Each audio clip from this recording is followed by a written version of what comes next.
As a continuation for the previous video, we can always, for any system, we can always write a differential equation that represents this system, and the general form of this differential equation can be constant multiplied by the nth differentiation of the output plus another constant multiplied by the n minus 1 differentiation, another constant a n minus 1 multiplied by differentiation number n minus 1 of the output, plus another constant, and so on, okay? Multiplied by the n minus 2 differentiation of the output up to a node multiplied by y of t. And here maybe we add a term to be clear, dy of t by dt. This is equal to am or b, let's say bm, multiplied by the nth, the differentiation of the input, plus bm minus 1, multiplied by the m minus 1 differentiation of the input, and so on until b1 dx of t by dt plus b0 x of t. Okay?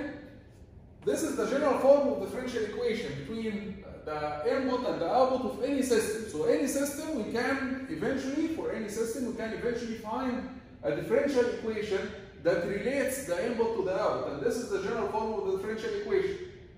We can solve this differential equation in the S domain by taking Laplace transform. So if we take Laplace transform, we will find that we have an s to the power n, okay, plus an minus 1 s to the power n minus 1, assume all initial conditions are zeros, okay, and so on, up to a1 s plus a node.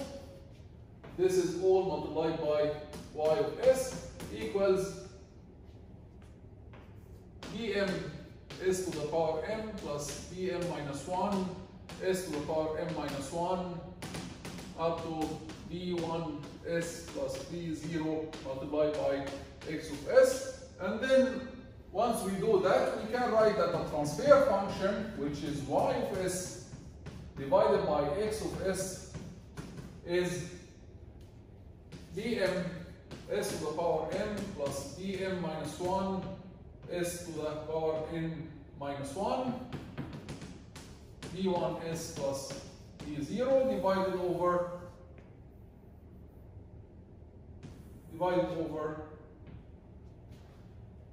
an plus an s to the power n plus a minus 1 s to the power n minus 1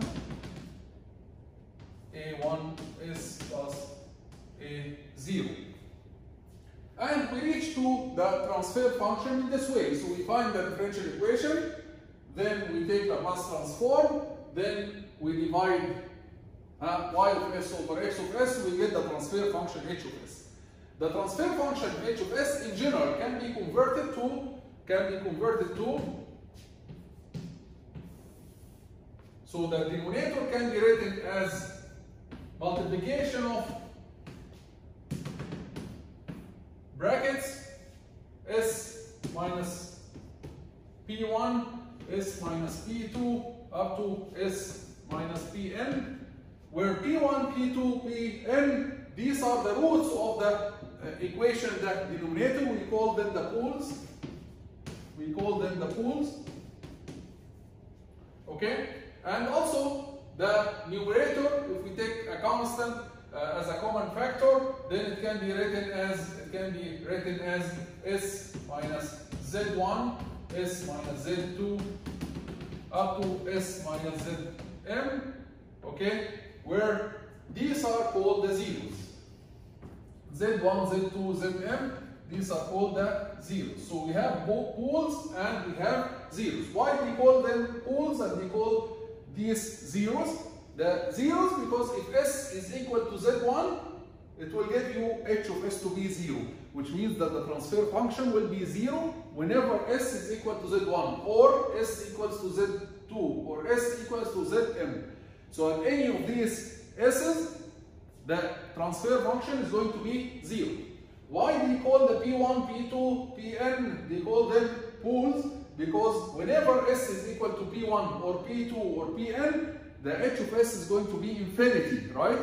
So it's going to diverge to infinity. That's why they call them pools. And usually they represent the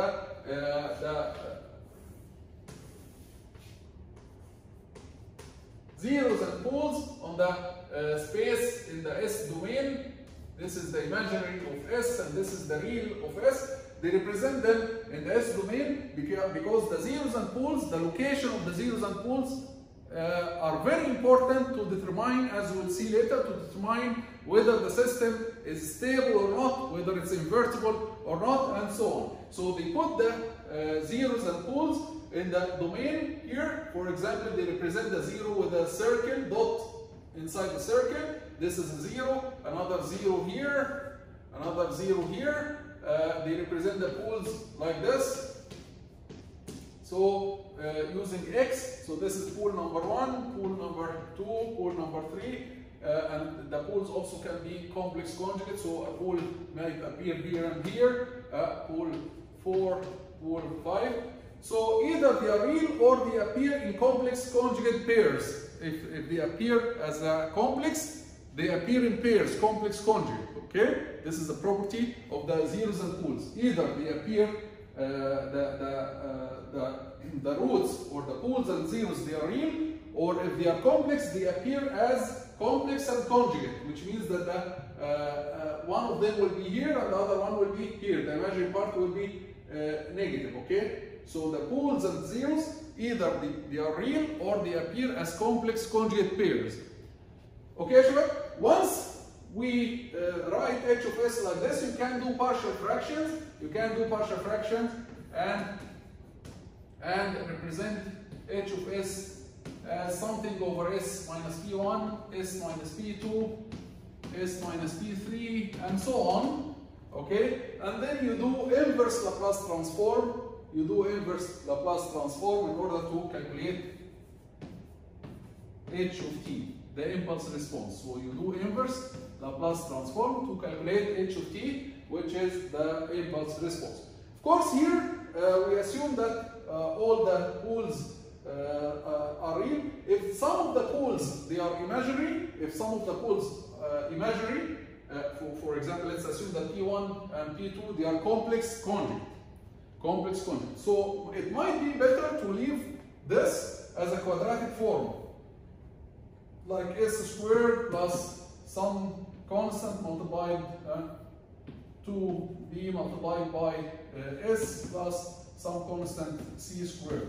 You leave it as a quadratic form and then you convert it to sine or cosine as we did in the previous video. Okay, so you leave it as a quadratic form. This is better than working with complex conjugate pools. So instead of separating the pools into, for example, 4 plus 3i and 4 minus 3i, no, it's better to keep the quadratic form here, and you do, and in this case you do partial fraction, okay, using this quadratic form. And then after you do partial fractions using this quadratic form, you try to convert this into sine multiplied by exponential or cosine multiplied by exponential, or a merge between sine multiplied by exponential and cosine multiplied by exponential, similar to the examples that exist in lecture note number 28, and probably we will solve some of them later. Okay, so this is an extension of the previous video. In the next video, we are going to see other applications of